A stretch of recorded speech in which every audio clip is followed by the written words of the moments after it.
Marketing is one of the most strategic engines of growth, but here's the challenge. It's hard to prove the impact. That's where FP&A comes in. Not as a budget police, but as a partner that helps marketing show results, make smarter bets, and capture more value. And in this video, I'll walk you through the 4 roles of marketing and show you exactly how FP&A adds intelligence at every step.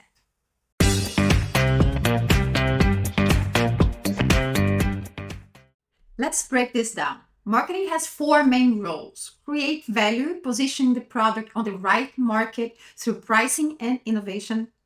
Communicate value with campaigns to raise awareness to the brand and the product.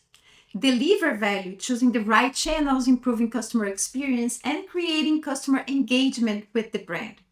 And finally, capturing value by increasing retention through customer loyalty, improving long-term profitability.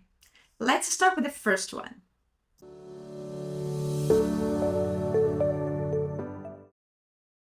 Marketing creates value by shaping the product, by positioning it in the market, and by setting the right price for the right customer. This is where FP&A adds real intelligence, because it's not just about margin on paper, it's about how much it actually costs to bring each dollar of revenue. Here's a simple example. Same product, unit cost $50. In market A, we price it at $100. Gross margin is 50%. But to acquire each customer in market A, we spend $20. In market B, price is lower, $80. Gross margin looks weaker, just 38%. But acquisition is much cheaper, only $5, which means net margin is $25 or 31%. Now in market C, we go premium. Price is $120. Gross margin is the highest, 58%, but here's the problem. Acquisition costs $40 per unit. So the net margin drops back to just 25%.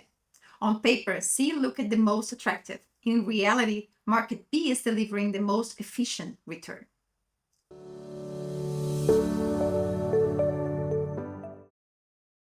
Once the product market strategy is ready, marketing has to communicate its value. That means building campaigns, shaping the message, and generating leads for sales. It's branding, it's awareness, it's the activities that actually put our product in front of our customers. And here's where our role shifts. In the create phase, we use the cost of acquisition as an assumption, a forecast to test the profitability in different markets or scenarios. Now, we look at the cost of acquisition as a result. We measure how much each campaign actually costs to generate customers. We track the full path from spend to leads to qualified opportunities to revenue. That's how we help marketing to prove impact. Not just asking if the campaign went well, but asking if it brought in the right customers at the right cost and at the right return. Let's see a quick example.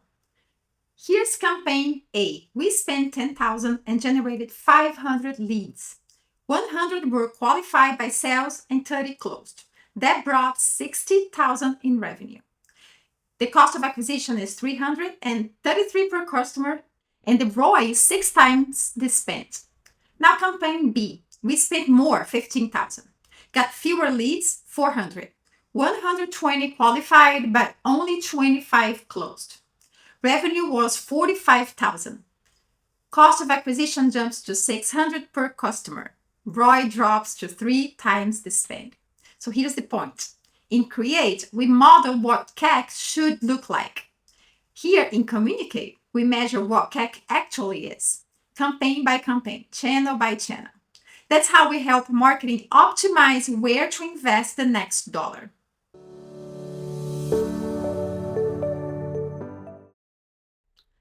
Marketing delivers value by choosing the right channels, by shaping the customer journey, and by making sure the leads passed on to sales are high quality.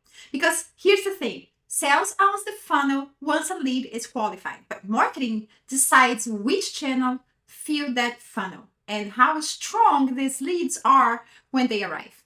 And FP&A helps marketing see which channels are actually worth it. Not just how many leads they generate, but how many of those leads qualified and how much revenue they eventually turn in. We calculate the cost per qualified lead. We compare ROI by channel, and we help marketing invest in the channels that bring the best fit customers to sales. Here's an example. Social media spend $12,000.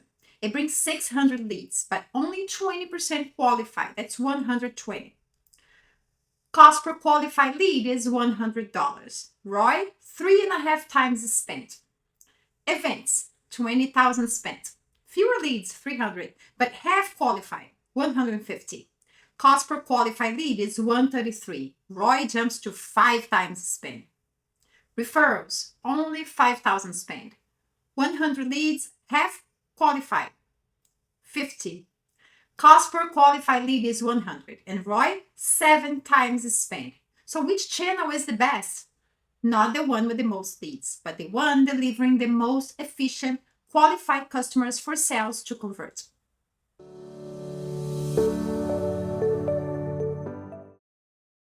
Marketing's job doesn't stop at generating leads. It also has to capture value. That means building loyalty, driving retention, and making sure customers stay with us long enough to be profitable, because acquiring a customer is expensive.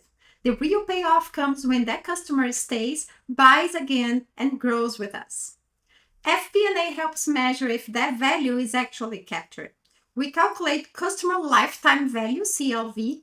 We compare it against acquisition costs, CAC, and we track churn, because losing customers too soon destroys value. This is how we make sure growth isn't just about closing deals today, but it's also about creating sustainable long-term profitability. Let's look at this example. Look at SME clients. Average deal value $5,000. They buy again for about 1.5 years.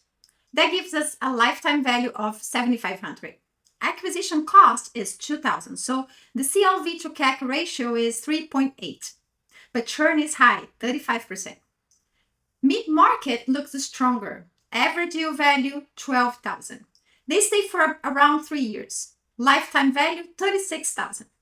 Acquisition cost is $4,000, so the ratio jumps to 9:1. Churn drops to 20%.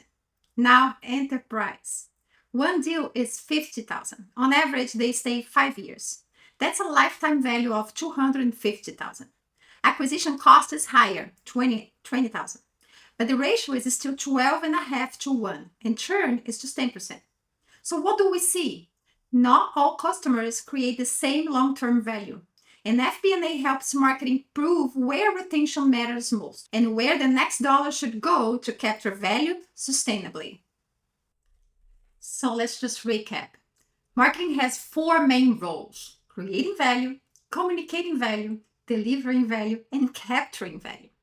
And in every one of those stages, FP&A adds intelligence. We help testing pricing and positioning before a product even launches. We measure campaign effectiveness, turning marketing activity into business impact.